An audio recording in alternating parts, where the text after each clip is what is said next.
Robinho will pick up the ball. He's got a chance here. Oh, it's deep and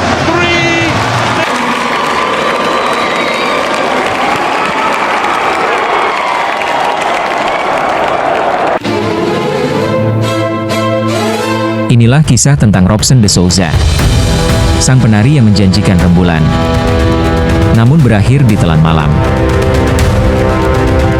Di bawah terik matahari Santos, seorang pemuda muncul, dengan kaki selembut sutra namun secepat kilat. Dunia menyebutnya Robinho. Ketika ia mengiring bola, bek lawan bukan sekedar dilewati. Mereka sedang dipaksa menyaksikan sebuah tarian pada lada yang menghina hukum fisika. Kisah awal karir Robinho di Santos sering disebut sebagai kemunculan bakat paling eksplosif dalam sejarah sepak bola Brazil modern. Dia bukan sekedar pemain muda berbakat. Dia adalah simbol kebangkitan kembali. Joga Bonito, di awal era 2000-an.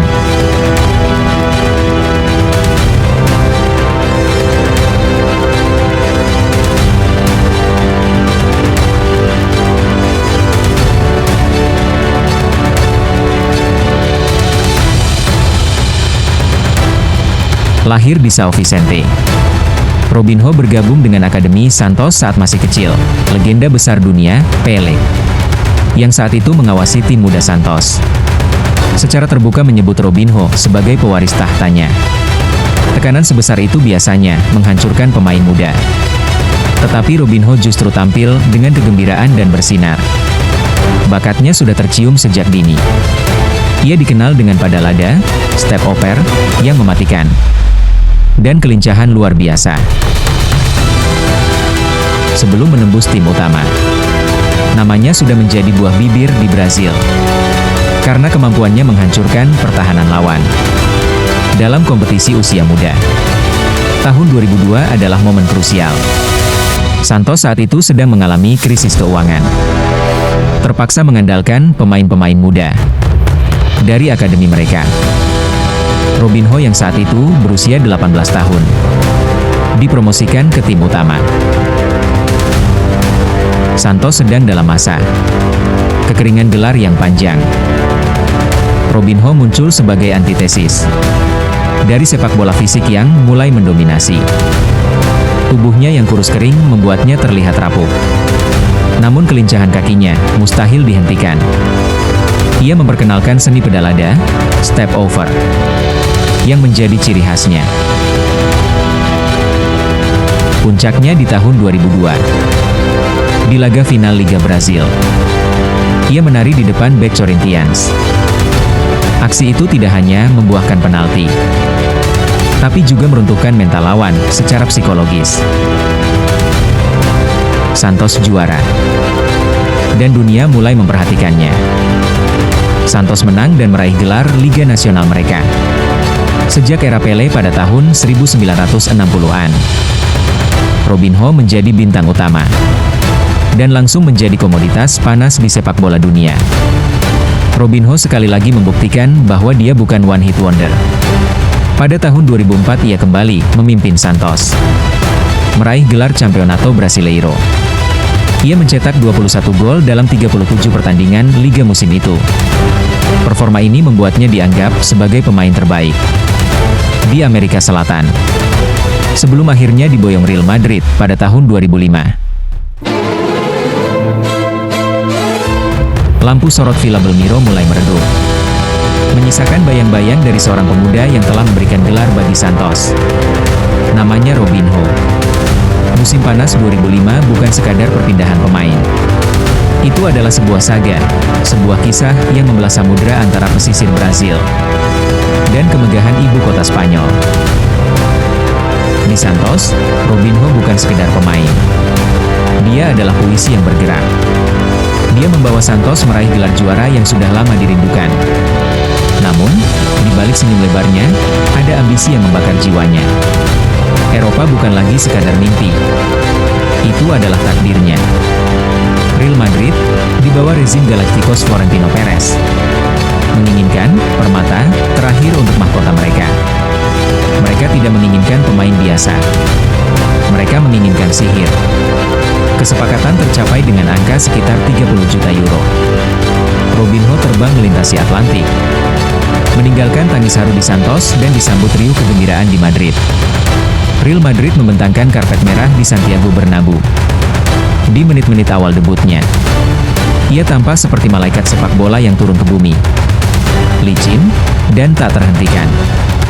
Saat ia melangkah keluar dari terowongan, Bernabeu mengenakan jersey putih nomor 10. Dunia seolah berhenti sejenak. Dia bukan lagi bocah kurus dari pinggiran kota.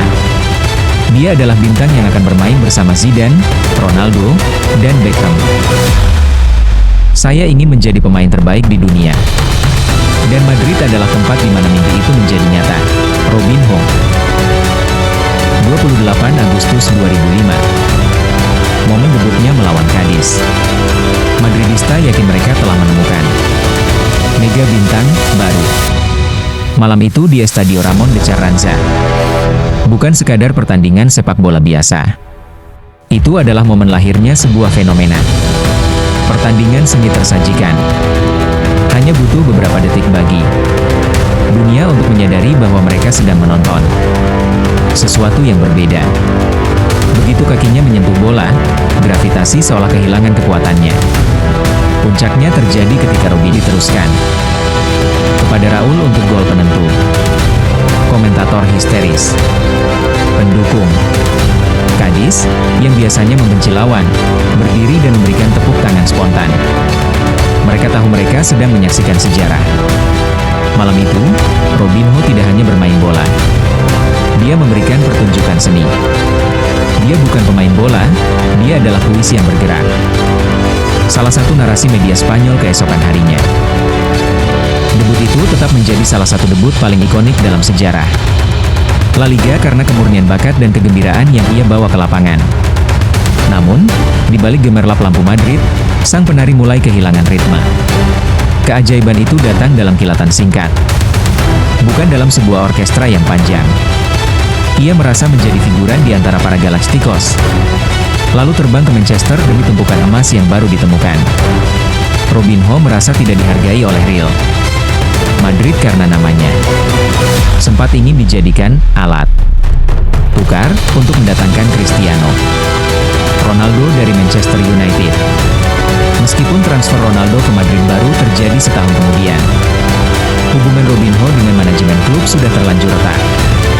Di City, ia adalah fondasi pertama sebuah dinasti. Namun hatinya tertinggal di pantai-pantai Brasil. Kepindahan Robinho dari Real Madrid ke Manchester City pada 1 September 2008 adalah salah satu drama transfer paling ikonik dalam sejarah sepak bola. Transfer ini bukan sekadar perpindahan pemain, melainkan simbol lahirnya era baru Manchester City sebagai klub kaya raya.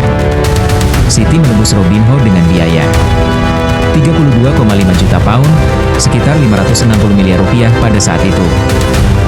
Angka ini memecahkan rekor transfer termahal di Premier League kala itu.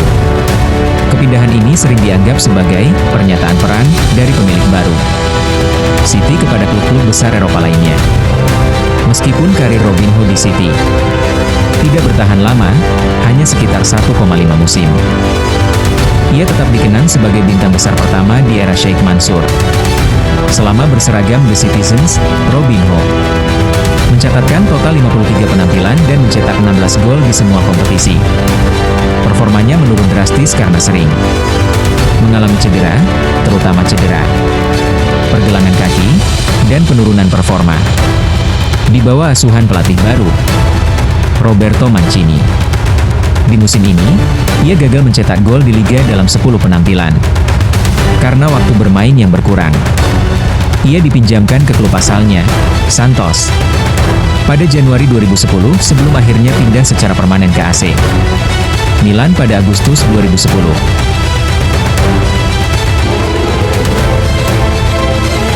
Milan menyambutnya dengan sisa-sisa kejayaan. Bersama Ibrahimovic dan Ronaldinho, ia sempat merajut kembali benang-benang sihirnya. Sebuah Scudetto berhasil diraih, namun langkahnya mulai terasa berat.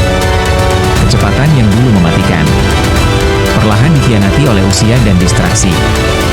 Di luar lapangan hijau, Robinho di AC Milan adalah perpaduan antara talenta brilian, kegembiraan khas Brasil, dan inkonsistensi yang akhirnya meredup. Ia langsung nyetel dengan Zlatan Ibrahimovic dan Alexander Pato. Di musim pertamanya, Robinho mencetak 14 gol di Serie A. Kontribusi krusialnya membantu Milan meraih gelar juara Liga, Scudetto, ke-18 mereka. Ia menjadi top skor bersama klub musim itu, bersama Ibra dan Pato.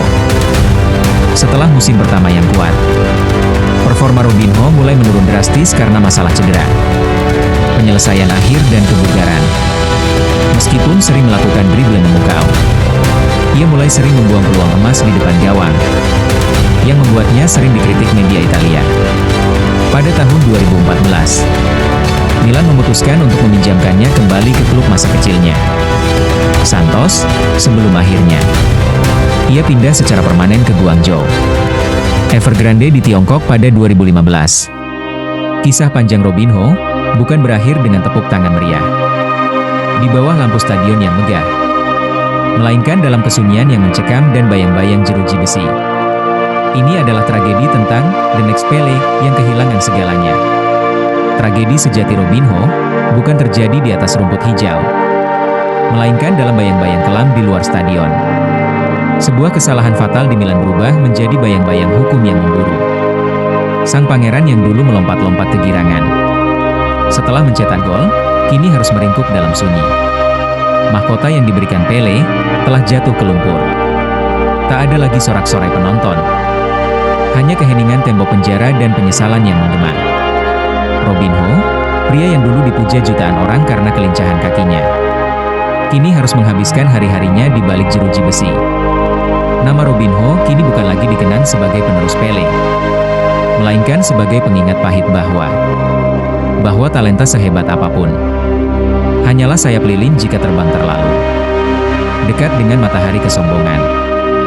Ia adalah puisi yang dimulai dengan rima yang indah, namun diakhiri dengan titik yang tragis dan kelam. Kisah Robinho mengajarkan kita bahwa sehebat apapun kamu menipu lawan di lapangan, kamu tidak akan pernah bisa menipu konsekuensi dari tindakanmu sendiri.